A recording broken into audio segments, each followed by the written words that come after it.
আপনাদের প্রোগ্রামটা মনে হয় 10:30 11টার মধ্যে শেষ হওয়ার কথা ছিল, এখন রাত 1টা বাজে। হ্যাঁ, আমাদের সর্বোচ্চ 5 মিনিট লাগবে আপু। মানে আমি আসলে বুঝলাম না যে আমার কাছে অনুমতি নিয়েছিলেন, এটার মধ্যে কি আপনি ছিলেন সেদিন? আপনাকে না, ওই দিন আমি দাওয়াত দিতে যেদিন এসেছিলেন না, ওই দিন আমি ছিলাম না। যারা ওই দিন এসেছিল তাদেরকে একটু বলবেন, কারণ এটা খুবই বাজে একটা ব্যাপার হলো। কারণ আমি খুব ক্লিয়ারলি ওনাদের বলেছিলাম যে 10:30টার মধ্যে শেষ করতে। ওনারা বলেছিলেন হাইয়েস্ট ওনাদের 11টা 11:30 বাজবে, এখন রাত 1টা বাজে। আচ্ছা আপু, আমরা শেষ করতেছি। আমি আপনার আপু না, ফর ইওর কাইন্ড ইনফরমেশন। গত সপ্তাহে আমাদের একটা সিদ্ধান্ত হয়, আমাদের যে তুষভান্ডারে রয়্যাল ফুটবল একাডেমি নামে একটা সংগঠন আছে। আমরা সেই সংগঠনে প্রতি বছর 15ই জানুয়ারি আমরা চড়ুইভাতি করি। এটা আমাদের রয়্যাল ফুটবল একাডেমির প্রতিষ্ঠা বার্ষিকী। জি জি। তো আমি ওই প্রতিষ্ঠানের সহসভাপতি।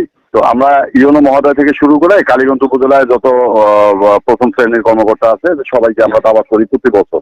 এবারও আমরা দাওয়াত করছি। তো ইউনোতে দাওয়াত দেওয়ার সময় সেদিন আমি যাই নাই, ব্যস্ততার কারণে যেতে পারি নাই। তো ইউনো নাকি বলছিল যে আপনার প্রোগ্রামটা 11টার মধ্যে শেষ করবেন। কিন্তু কালকে আমাদের তো একটা পূর্ব নির্ধারিত প্রোগ্রাম ছিল, কিন্তু কালকে হঠাৎ করে আমাদের কাছে একটা মেসেজ আসছে, আমাদের রয়্যাল ফুটবল একাডেমির একজন খেলোয়াড় সে বিকেএসপিতে চান্স পায়। তো তার স্পেশাল নিউজটা এটা আমাদের এই প্রোগ্রামটাকে একটু দীর্ঘ করে। উনি রাত 12:30টার পর 1টা বাজার আগে উনি আমাকে ফোন দেয়, ফোন দিয়ে বলে যে আপনাদের প্রোগ্রাম শেষ করার কথা ছিল 11টায়, তো আপনারা প্রোগ্রাম যেটা করলেন এখন রাত 1টার মতো বাজে, এটা কেমন হইলো না? তো আমি তখন তাকে বলি যে আপু আমাদের 5 মিনিট সময় লাগবে, আমরা 5 মিনিটের মধ্যে প্রোগ্রামটা শেষ করব। তো তখন উনি আমার উপরে চেপে গিয়ে বললো আমি আপনার আপু না, ফর ইওর কাইন্ড ইনফরমেশন, এই কথা বলে উনি লাইন কেটে দেয়। নির্বাচনে এখনো তো শুরু হয় নাই, উনি কেন এটা বাধ্যবাধকতা দেবে? এটা কি ওনার বাপের রাষ্ট্র নাকি শেখ হাসিনার মতো আচরণ ওনার? আমি অনুষ্ঠানটা ওনাদের করতে নাই করেছিলাম, মানে পরামর্শ দিয়েছিলাম অনুষ্ঠানটা এখন যেন ওনারা না করেন। তখন ওনারা আমাকে বারবার রিকোয়েস্ট করেন যে ম্যাডাম এটা আমাদের প্রতি বছর বার্ষিক একটা প্রোগ্রাম, প্লিজ আপনি একটুই করেন।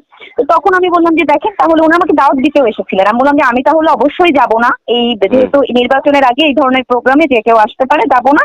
তবে আপনাদেরকে যে কোনো ভাবে হোক 10টার মধ্যে অবশ্যই শেষ করতে হবে। ওনারা বারবার রিকোয়েস্ট করলেন যে 10:30 বা 11টা। তখন আমি বললাম আচ্ছা ঠিক আছে যান, 10:30 পর্যন্ত করেন, কিন্তু কোনোভাবেই 10:30টাকে ক্রস করেন না। এটা যখন আমি ওনাদের বলে দিয়েছি, কালকে আমি ইভেন 11টা 11:30টার দিকে একবার ফোন দিয়েছি, ফোন ধরে নাই কেউ। না ধরার প্রেক্ষিতে এরপরে আমি বিভিন্নভাবে নাম্বার কন্ট্যাক্ট করার চেষ্টা করেছি, পাইনি। এরপর আমি দেখলাম যে সন্ধ্যার দিকে, মানে সন্ধ্যা বলতে 8টা 8:30টার দিকে কেউ একজন আমাকে ফোন করেছিল যে ম্যাডাম আপনি একটু আসেন, আপনি আসবেন না, আমরা সেদিন দাওয়াত দিলাম। আমি ওনাদের বলেছি যে না আমি আসবো না, আপনারা প্রোগ্রাম করে শেষ করে ফেলে। তো আমি তখন চিন্তা করলাম যে আচ্ছা এই নাম্বারটা লাস্ট ফোন দিয়েছিল, এই নাম্বারটাতে আমি ফোন দিই। ওই নাম্বারটা কার সেটাও আমি জানি না। তখন ওই নাম্বারটাতে জাস্ট আমি ফোন করে তখন এই 1:45টার দিকে আমি ওই নাম্বারটাতে ফোন দিই যে আপনারা এখন শেষ করেন, এবং উনি আমাকে এটাও বলেন যে না 5 মিনিটের মধ্যে শেষ হয়ে যাবে। আপু বলাতে আপনি তাদের সাথে কাইন্ড ইওর ইনফরমেশন যে আমি আপনার আপু না, এর আগে পরে কেউ কোনো কিছু ব্যবহার করেছিলেন কিনা? আমি ওনাদেরকে এটাও বলেছিলাম যে আপনারা জেলা থেকে ডিসি স্যার এবং এসপি মহোদয়ের কাছ থেকে অনুমতি নিয়ে আসেন, লিখিত অনুমতি নিয়ে আসেন, এটা ওনাদের বলেছিলাম। তখন ওনারা আমাকে বলেছিলেন যে স্যার আমাদের এটা তো খুবই ছোট প্রোগ্রাম হবে, খুব দ্রুত শেষ হয়ে যাবে। আমি তারপর ওনাদের বলেছিলাম যে আপনারা চেষ্টা করেন। তো বললো যে স্যার আপনি করেন না, আমরা 10টার মধ্যে শেষ করে ফেলবো। এই জন্যই ওই কথাটা ছিল যে 10টার মধ্যে অবশ্যই শেষ করে ফেলবে।